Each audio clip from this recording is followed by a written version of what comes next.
Assalamualaikum. Waalaikumsalam, Cik Amir. Saya kan semua.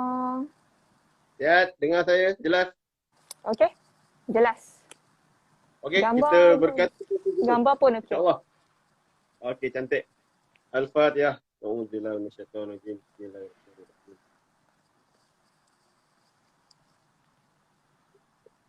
Siratal mustaqim, siratal mustaqim.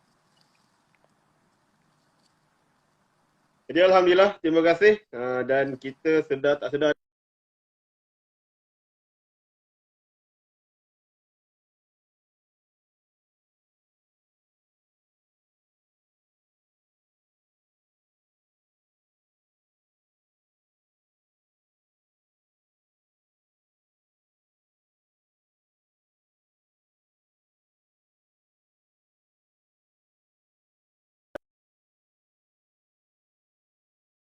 Zura masukkan dalam buku pesan bawah hati. Bismillah. Ya, bismillahirrahmanirrahim. Um, Kenapa saya menulis tentang cerita sabar ni? Yang pertama, beberapa surah dalam Al-Quran ada menyebut tentang kebaikan bersabar. Antaranya surah Al-Baqarah ayat 153 memberi makna bahawa Allah bersama dengan orang yang sabar. Surah Al-Baqarah ayat 157 pula menyatakan maksud bahawa Allah akan memberikan berita gembira kepada orang yang sabar. Dalam surah Al-Imran ayat 146, Allah kasih terhadap orang yang sabar. Jadi bila bercerita pasal sabar ni, jarang sangatlah penulis tidak memujuk dengan kata-kata keindahan mengenai sabar. Mana-mana buku pun ia sentiasa hidup. Sentiasa hidup dalam penulisan untuk manusia terus beringat. Kan? Ya, jadi selama kita diuji, memang kesabaran itulah yang menjadi tingkat ganjaran tinggi untuk kita. Bila setiap kali kita diuji, kita belajar bersabar. Belajar bersabar setiap hari sebab selama kita hidup, itulah ujian, itulah yang akan berlaku dalam hidup kita. Apa saja ujian. Untuk nota 7 ni, buah nota yang bertajuk sabar lebih lupa kata. Buah kesabaran lebih manis daripada madu. Bila kita diuji, nak guide diri kita sendiri untuk sabar bukannya mudah. Orang senang berpesan pada kita sabar, tapi yang lalunya kita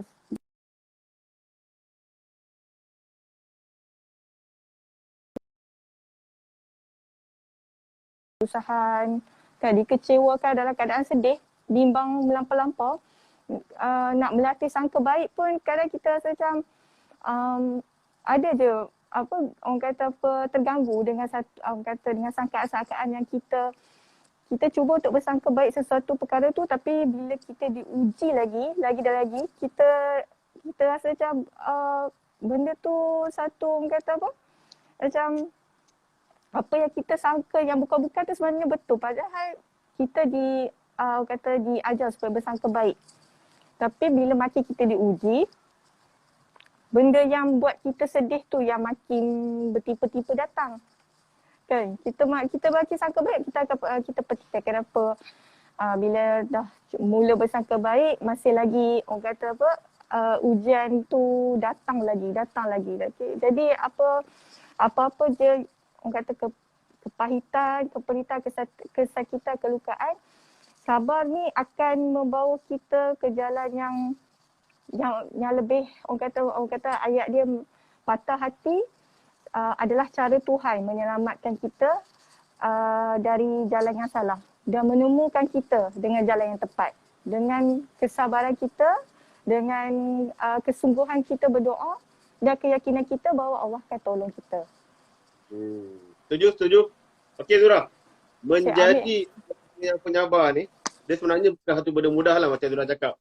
Cakap memang senang, tapi nak buat tu susah. Jadi kalau boleh nak minta Zura kongsikan lah tip yang paling asas, paling basic, insyaAllah mudahlah untuk kita sama-sama amal. Bila kita diuji benda yang tak selari dengan kita punya kehendak kan, apa tip untuk memilih sabar tu Zura? Bismillah. Okay, bismillahirrahmanirrahim. Okey, tips bersabarnya kita jaga niat kita dulu. Jaga niat dengan sungguh-sungguh. lakukan dengan niat tu yang dengan sepenuh hati kita, jaga hak Allah. Kalau kita jaga hak Allah, Allah pun akan jaga hak kita. Yakin yang kita mampu jadi orang yang lebih bersabar dan mempunyai peribadi yang lebih baik. Itu tips, antara tipsnya lah. Okay, yang keduanya pandang ujian yang kita lalui dengan cara yang berbeza. Ubah sisi pandang kita. Okay, bagi sedikit gambaran. Misal katalah kita usaha sesuatu benda tu, macam saya lah, saya buat proposal drama hantar bertahun-tahun kan, setahun lebih, 2 tahun lebih tak dapat keputusan apa lagi, dan dalam masa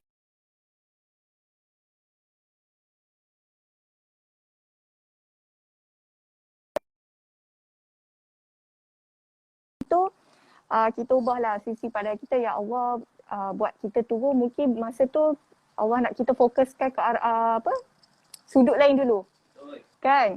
Yang keduanya kalau belum waktu yang sesuai lagi, maksudnya masa tu mungkin kita belum bersedia lagi dan kita ada komitmen lain. Dan Allah bagi waktu yang tepat, kita ubah pandangan kita. Kenapa kita diuji sebegitu? Sebab Allah nak kita fokus ke arah lain yang lebih sesuai, dan komitmen yang kita ada, komitmen yang perlu kita beri tumpuan dulu. Ubah pandangan kita dan belajar lapangkan hati dengan bersangka dan menyebut yang baik-baik. Antara solusi yang dapat mengisi ruangan ketenangan kita. Menghindarkan dari terus rasa kebimbangan yang melampau. Dan kita juga boleh memperbanyakkan bahan bacaan. Apa saja bahan bacaan yang selalunya kita, kalau kita jumpa apa-apa buku, mesti sikit banyak akan related dengan kehidupan kita, ujian yang kita lalui. Dan kita akan nak ambil tahu lagi bila kita baca sesuatu yang memang menggambarkan kisah kita, ujian kita. Di situ bahan bacaan boleh membantu kita. Sikit sebanyak akan membantu kita juga. Setuju. Okey. So Zura, kita belajar kan, kalau ustaz-ustaz lah ada bagi tahu. Orang yang kuat ni sebenarnya orang yang menahan sabar ketika marah. Itu definisi orang kuat lah. Dia bukan orang yang angkat berat apa semua tu, bukan. Jadi, perasan lah kan. Orang yang penyabar ni, orang suka ambil kesempatan. So, pandangan Zura tentang perkara ni apa Zura? Orang yang penyabar sering diambil kesempatan. Nak minta pandangan daripada penulis. Okey, tentang tu memang kenyataannya ialah tak dinafikan, makin dengar. Kenyataan tu memang benar lah. Memang benar, tak dinafikan. Makin kita bersabar, orang kata makin bersabar, makin orang suka ambil kesempatan, makin kita berlembut. Kadang-kadang ada orang yang pergunakan kita bila tengok kelemahan kita ni masih lagi boleh memaafkan, masih lagi berlembut hati, walaupun dilayan teruk ke apa, kita masih lagi boleh beralah. Orang macam ni memang mudah diambil kesempatan. Okey, jadi pendapat saya ni soal orang kata urusan hati lah. Kadang kita pelik, kenapa orang tu nak berbuat baik lagi, nak berbuat baik lagi, sedangkan dia dah dia dah banyak kali dah disakiti, dikecewakan, dia dah banyak pengalaman sampai kena tipu berkali-kali. Dia sebenarnya berkaitan dengan urusan hati ada. Sebab Allah dah tetapkan hati seseorang macam tu, yang dia tak sampai hati untuk balas balik perkara yang sama macam mana dia dapat, yang tak orang kata yang dia enggan untuk membalas benda-benda buruk pada orang, dan dia terima je apa yang orang buat, dia terima je. Tapi masa yang sama mungkin dia ambil solusi dengan menjauhkan diri seseorang tu ke, ataupun dia cuba orang kata tetap berbaik, tapi masa yang sama renggangkan sikit hubungan. Dan itu memang hak sesiapa sajalah, sebab semua orang ada hati dan perasaan. Memang itulah fitrah manusia, dan kita tak boleh nafikan lah kalau seseorang itu baik macam mana pun, dia tetap ada satu perasaan orang kata cukup lah.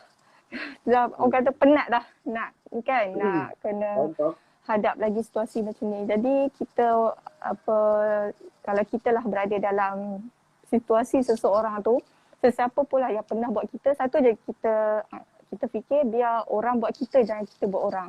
Dan Allah sentiasa bersama dengan orang yang benar, dan Allah tahu siapa yang betul, siapa yang salah, dan sesiapa pun yang hadir dalam hidup kita, pertama dia bagi pengajaran, yang kedua dia beri pada kita kenangan yang mana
Alamak.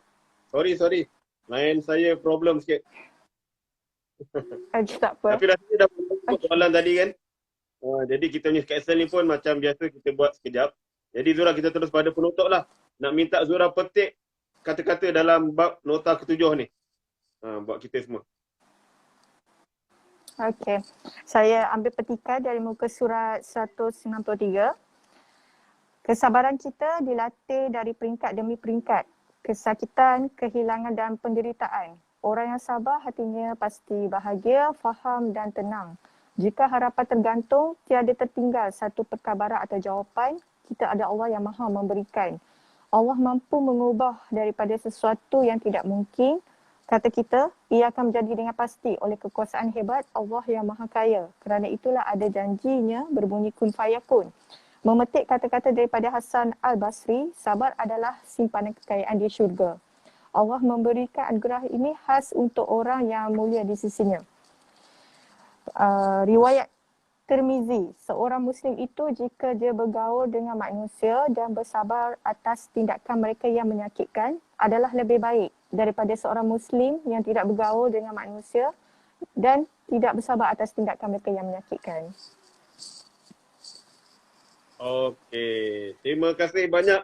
Zura minta maaf lain malam ni saya punya bahagian tak apa nak okey. Jadi sebenarnya nak maklum juga pada semua sebenarnya mula hari ni insya-Allah kami di galeri akan adakan tahun ke-25 tahun.